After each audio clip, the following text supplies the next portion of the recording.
Today we have the opportunity, you all know Queen, right? Yes?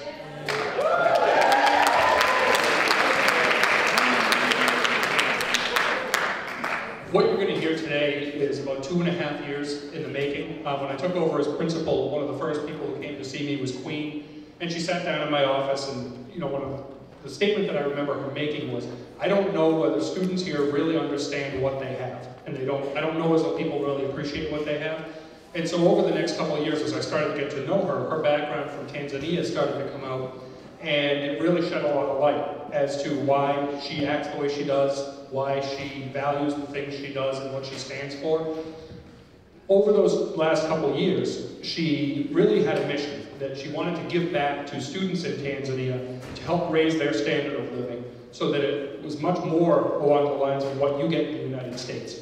So I'm going to turn the mic over to her, and she's going to talk to you a little bit about her background and what she has going with an organization she's working with to be able to give back to students in Tanzania. And we're hoping that you feel fit to either donate through some of the channels or attend a performance tomorrow night.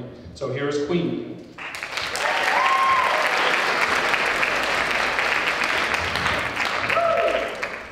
Good afternoon, everybody. Thanks. Okay, so just as what Mr. Life has said, today I'm here to talk to you about my life story, where I've been and the things that I have to go through, why I'm here, and why is it very important for me to share this information with you. I was born in Tanzania. Tanzania is one of the eastern countries of Africa. I was born and raised in Dar es Salaam, a biggest city in Tanzania. I was born in a family of 8. The picture you see on your right-hand side, or your left-hand side, sorry, a woman in a green dress, that was my mother, Victoria. The picture, the little girl in a pink dress, that was me. The boy in a pink shirt, that was my younger brother, Walter. The 2 kids sitting next to Walter, those were my siblings from my father's early marriage. And the other people, the 2 gentlemen, were my uncles, and also the other women were my relatives.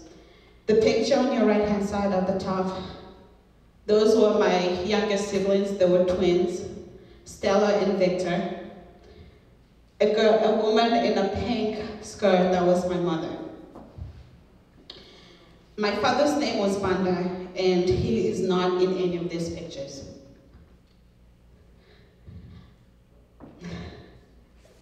Life was okay up to age of 5. By the time I got turned 5, my family started falling apart.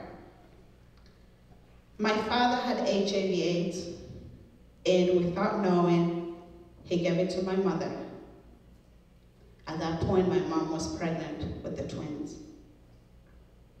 My mom started getting very sick. Nobody in the family knew why she was sick. After she gave birth to the twins, 3 months later, both of them died. It was the first funeral I attended. I did not know what was going on. I only saw them burying the 2 twins. Then my family still was not back to normal. My mom continued being very sick, and a few months later, she also passed. My grandmother, who had 6 children, and my mom was the firstborn, she did not want to tell me that my mom passed away. So one day, she and my aunt, they came to our house, and they wanted to have my mom's pictures where she's only by herself. So I went in the room and I took those pictures and I gave it to them. I asked them why they needed the pictures. They did not want to tell me. So I ended up begging them to take me wherever they were going. After crying and begging, then they said, okay. I I did not ask where we were going. I was just happy that they took me with them. We ended up going to a funeral home. They pulled the casket out. I looked in it, and there was my mother in her wedding dress. I didn't cry. I didn't feel anything. I did not know what was going on. They buried her. After my mother's death, Walter and I went to live with grandmother, and my oldest siblings went to live with my dad. Walter and I lived there for a couple of months, and then we were separated by my father. He came and took Walter, and I was left with grandmother. Living with grandmother, few months after my mom's death, I heard that my father also passed away from HIV/AIDS. I did not attend the funeral. I did not get to see him.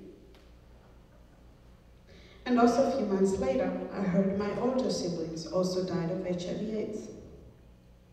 They say that my father's first wife had HIV/AIDS, then it was passed to him, then it was passed to the rest of my family. I did not know, and I still do not know, if Walter had HIV/AIDS or not. If Walter had AIDS, Walter is dead. And if Walter does not have AIDS, then he's out there somewhere.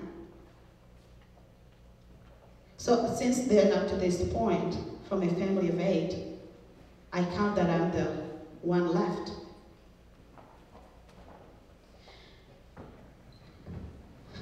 So I stayed with my grandmother. She was a very hard-working woman. Goes to work every morning, comes back very late.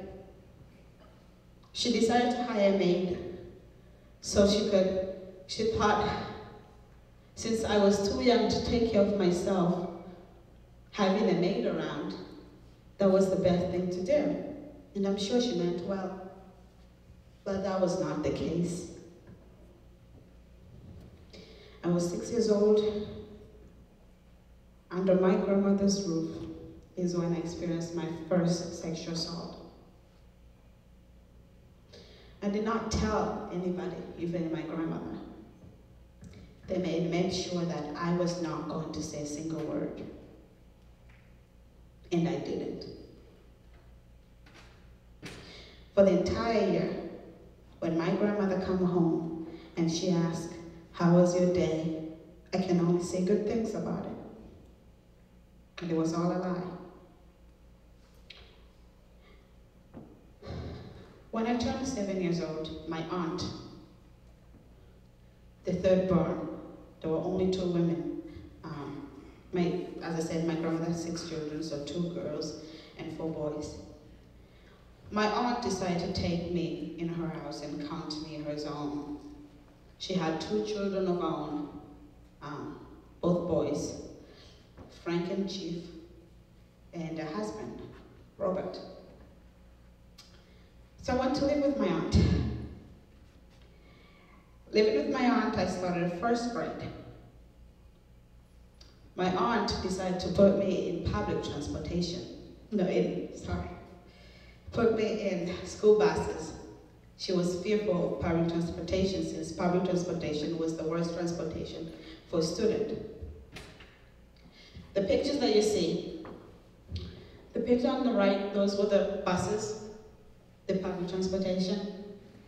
The picture on the left-hand side at the bottom, that was the school I attended to. It was called Diamond Primary School. And the picture of a girl, that was me in 7th grade. We wore uniforms every single day. We went to school 6 days a week. That was the uniform of Wednesdays. So I was in school buses.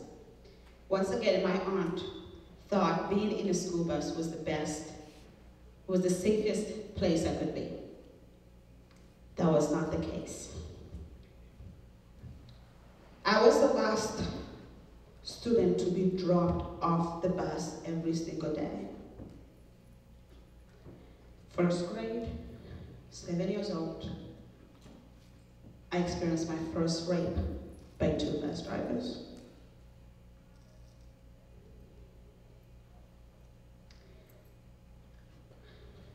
I did not tell anybody because I was still afraid that nobody was going to believe me, even my aunt. And if she doesn't believe me, I'll be in more trouble than I already am. So I kept my mouth shut. I made myself a promise that one day things are going to be better. I'm no longer going to take school buses, and I'm going to take public transportation. So after a year, after first grade, I begged my aunt. I told her I was old enough to take public transportation. She let me.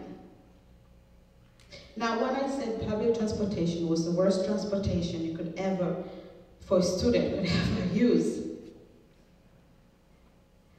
that was because we as students, we paid less money to get into the buses than what a grown person would pay.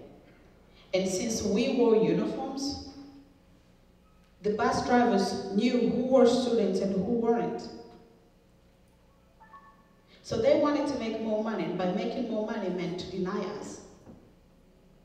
And denying us to get into the buses made life very hard for us as students.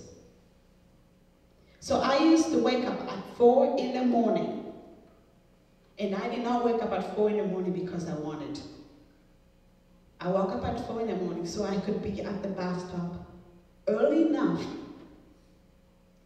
So my struggles of getting into the bus, as you can see that picture of how it is, wouldn't be that much. Because at around 5 in the morning, there are not a lot of students at the bus stop. So I would not have to struggle as hard. People used to fight each other to get into a bus. I used to bite people. I couldn't throw punches. So I used my teeth. I did not want to, but I had to. So let's say it's Monday.